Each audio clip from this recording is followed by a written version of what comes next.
Amy, you only went to high school in the States? Yeah, I was preparing for college, but due to Dad's situation, I couldn't continue. I remember it being really tough. I chuckled a bit, recalling the rush when Dad suddenly got assigned to work in Switzerland. Wait, what? Amy, you're just a high school graduate? I seriously thought you had a college degree. I feel duped. Excuse me, John? My name is Amy. I got married at 27 and we've been newlyweds for just a month. I met my husband John through work. Not in the same office, but I was at the company where John came as a sales representative. He said he took a liking to me at first sight and pursued me. Given his sales background, he was really good at talking. Before I knew it, we were dating. Within just 3 months of dating, he proposed to me passionately, saying he didn't want anyone else to have me. Shockingly, within just 6 months of meeting, we decided to get married. Many advised us to take it slow. Maybe my long stint living in Switzerland influenced me, but I always preferred passionate people over calm ones. I genuinely loved John, who pursued me aggressively and proposed with such fervor. I believed he was the one for me. Sure, we didn't know much about each other, but that didn't matter. We felt it was enough just to be together and didn't care about a wedding ceremony. We registered our marriage the day after a family meeting and started living together. All I know about John is where he works and that he has a family of 4, his parents and a younger sister. Likewise, John probably doesn't know much about me either. There are things we wish the other knew, but we decided it's more fun to learn about each other gradually. However, both our parents requested we have a wedding. They told us it's a rite of passage, even if it's a small ceremony. Unable to decline, we began planning with the intention of fulfilling our duty to our parents. We planned for a small restaurant wedding, just for the family. Still, we were flabbergasted to find out both our parents became close, and were planning a grand wedding without our knowledge. Nevertheless, John said, "If both our parents want it, let's do it." I had no choice but to agree. While I don't like complications, once I'm committed, I need to do things thoroughly. I meticulously checked details like invitations and welcome boards, ensuring everything was perfect. John laughed at the steadily finished pieces, saying, "Typical Amy, everything's so precise and warm." That praise made my day.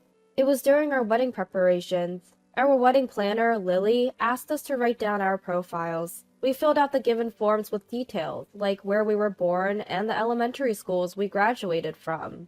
Lily glanced at my paperwork and looked surprised. "Amy, you only went to high school in the States?" "Yeah, I was preparing for college, but due to Dad's situation, I couldn't continue. I remember it being really tough." It was a sudden memory of Dad's abrupt assignment to Switzerland that made me chuckle a bit. "Wait, what? Amy, you're just a high school graduate? I seriously thought you had a college degree. I feel duped." "What did you say, John?" He didn't even acknowledge me. After handing his completed profile to Lily, he abruptly left, even though we were in the middle of our meeting. All we could do was stare, dumbfounded at John's retreating back. What on earth had just happened? Thankfully, the day's meeting was mainly about confirmations, so I handled the rest by myself. Rushing home, I was relieved to see lights on in the house. Entering, I overheard John on the phone. "Yeah, can you believe it? A high school graduate in this day and age. I thought I snagged a top-notch woman from a good place because she's attractive and competent at work, but she's just a high school graduate.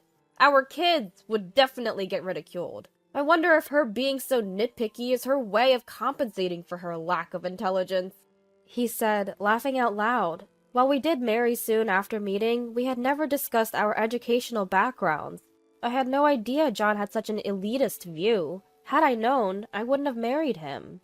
I decided to test John's character without revealing my actual education. Even if knowing my background brought us back together, if there's any future incident where my values don't align with John's, being looked down upon and living in fear isn't worth it. If that's the case, he's not the one for me. "I'm home!" I opened the living room door, forcing cheerfulness into my voice. John wrapped up his call, telling the person he'd call back. He then looked at me with cold, condescending eyes. "Ugh, I've been thoroughly deceived by Amy. Guess you wanted to land a high-caliber guy like me with his high education. Bet you're pleased with yourself." I didn't even know about your educational background. Remember? We agreed to get to know each other more. You could easily find out. I graduated from a prestigious university. Agreeing to marry this quickly, in hindsight, is suspicious. This side of John was shocking, so mean-spirited. I loved his passion, but I never imagined he could be this impulsive and prejudiced. Deciding to check with my parents, I called home, only to find out they were hosting a party with parents-in-law. It's great that our families get along so well, but at this rate, our marriage was headed for disaster. I quickly relayed today's events to my dad over the phone and mentioned we might not go through with the wedding. I thought I told John about our family being stationed in Switzerland. Yes, I had mentioned living in Switzerland, and Lily has said, in America, it's just up to high school. So it's baffling how John associated that with just being a high school graduate. Plus, it's utterly disrespectful to those who work after high school, or had circumstances that kept them from further studies. On the other end, it sounded like my parents and John's parents were having quite a party, with a lot of laughing. Anyway, I want to continue assessing John's character, so I'd appreciate it if they played along with the misunderstanding. I wasn't sure how much got through to the inebriated party, but John rarely contacts my parents, so it should be fine. After that, I tried to carry on with life as usual, but John's condescending attitude was palpable. He stopped doing chores. Previously, we'd share the tasks, but now everything fell on me. If I asked for help, he'd shoot back, "Do you want a divorce? Be grateful a high-spec guy like me even married a lowly high school grad like you." I felt increasingly repulsed by John, who frequently referred to himself as high-spec. On top of that, he dumped all wedding and honeymoon planning on me. John argued, "Given my high educational background, I have a demanding job. You, with your simple clerical tasks due to your education, surely have more time." And just like that, he stopped contributing to anything. Even though I earn slightly more than John, it seems like he's gotten something twisted in his head. Between work, household chores, and wedding preparations, I felt so overwhelmed. I worried I might collapse from exhaustion. The more I saw of John's behavior, the more I grew to despise him. But we were already legally married, and I had made promises to our parents. Once the wedding was over, we planned to sit down with both sets of parents to discuss our educational backgrounds and how we intended to live as a married couple. Though it's up to us to decide our future, right now our tempers and emotions are flaring.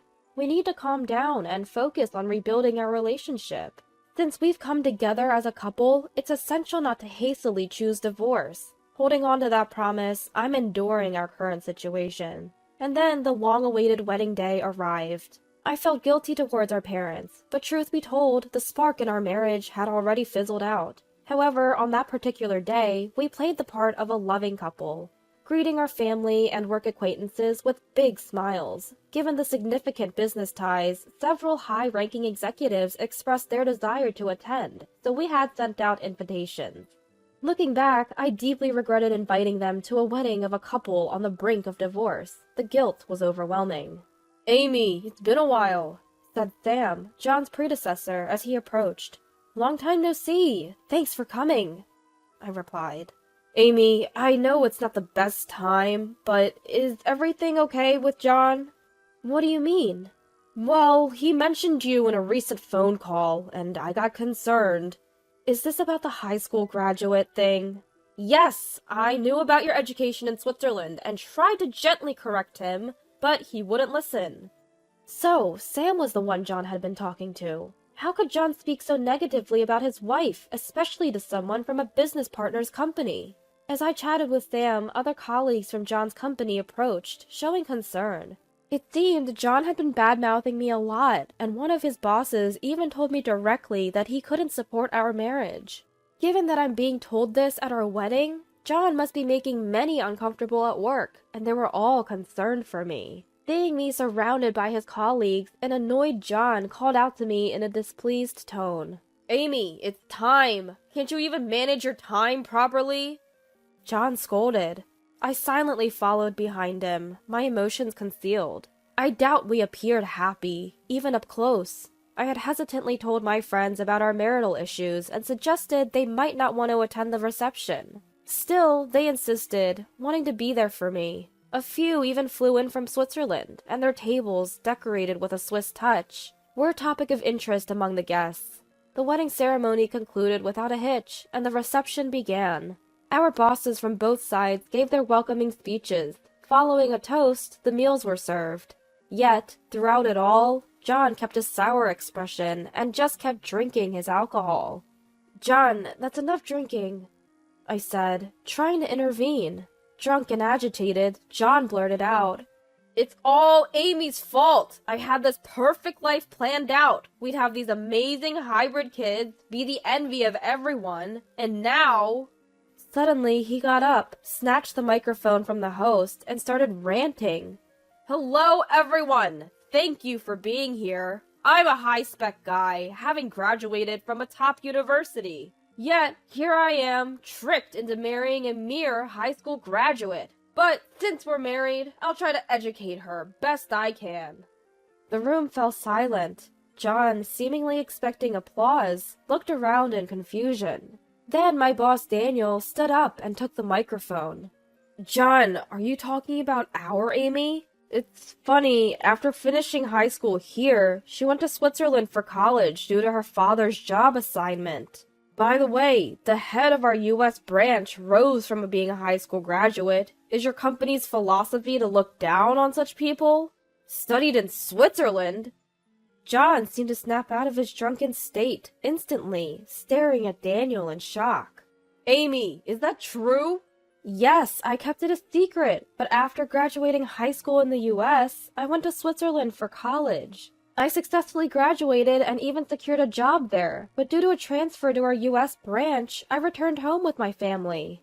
"By the way," Daniel continued, holding the mic, "our U.S. branch's CEO is a high school graduate who's worked their way up. Is John's opinion in line with your company's policies?" As Daniel glanced over at the groom's side with the microphone, John's colleagues uniformly shouted out, "No!" Given our company's superior standing, those from John's side were visibly panicking. Filled with rage, John confronted me. "Amy, why didn't you tell the truth? You've made me a laughingstock." "We've never talked about our educational backgrounds, remember? And it's pretty disrespectful and presumptuous to look down on high school graduates." I responded, "It's all Amy's fault." John, stomping on the ground like a child, angrily blamed me. As I felt a wave of fear, sudden laughter erupted from a table nearby. It was that group of foreigners. In their unique accented English, they exclaimed, "Amy, you sure found a character! But seriously, divorce him as soon as possible."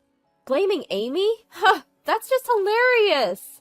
Their laughter was contagious, and soon the entire hall was in stitches, with everyone gazing at John and laughing till tears flowed. Humiliated, John's face turned beet red, and he fled from the venue. I could see our in-laws chasing after him. He'd surely be caught soon.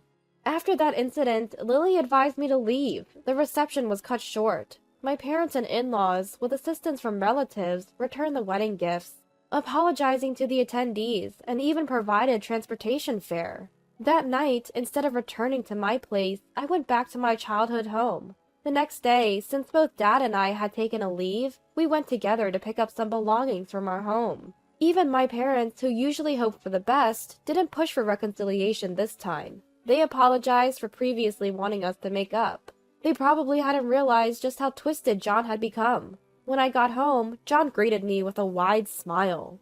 "Amy, sorry for leaving early yesterday. I've thought about it. If you're not just a high school graduate, there's no issue. Let's live happily like we used to. I'll help around the house, and I miss the meals you make." His words and smile were reminiscent of our early days together. But this different John, so different from the past few months, was actually frightening. You expect me to just forget everything? I can't be with someone who's so prejudiced about education. I'll divorce you and claim compensation for all the verbal abuse you've thrown at me, including the wedding costs.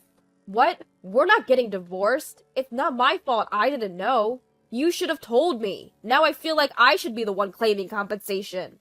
John, during our family meetings, we mentioned Amy lived in Switzerland from 18 till she started working. What did you think she was doing in Switzerland all those years? Well, the planner said she only went up to high school. In America, she only attended up to high school. That's what was said. You can't be vague like that. You should have clearly said she studied in Switzerland. So you're saying we didn't provide enough information? Exactly. You need to explain things clearly. If we need to explain everything from A to Z and you don't try to understand the context or ask questions, then every time you don't like what's being said, will my daughter always get verbally abused by you? I'm sorry, but we're taking her back. We can't leave her in a place where we know she'll get hurt. No, wait! It's just a typical marital spat. There's no need for a divorce now. I do care about Amy, and there's no reason for me to hurt her anymore. John's tone started to waver as my dad firmly suggested divorce. You might have decades together, but with different values, many issues will arise. There'll always be a reason for you to hurt her. Amy, let's go. Upon my dad's command, I quickly packed the essentials. John kept insisting that everything was fine and that they wouldn't divorce. Yet, anyone who looks down on others doesn't align with my values. It's that simple. Leaving a tearful John behind, I walked away from our home. I couldn't help but wonder, if he was so against the divorce that it brought him to tears, why did he continuously hurl such harsh words at me? Eventually, with the help of lawyers, the divorce was finalized and I was granted the compensation I had asked for. Even after the divorce, my parents remained close with my former in-laws. They often had parties at our place. One time, John's name came up in a conversation. He had continued his condescending behavior, both during the wedding reception and at work. This, combined with the distrust he caused with business partners, led his company to conclude that he didn't fit their values. As a result, he was moved away from any promotional path to a less significant role. Having always been prideful, he immediately handed in his resignation and left. Now he's working a part-time job. He's repeatedly mentioned wanting to move back home and promised to repay all the compensation money he owes. However, they've told him not to return until he's settled his debts.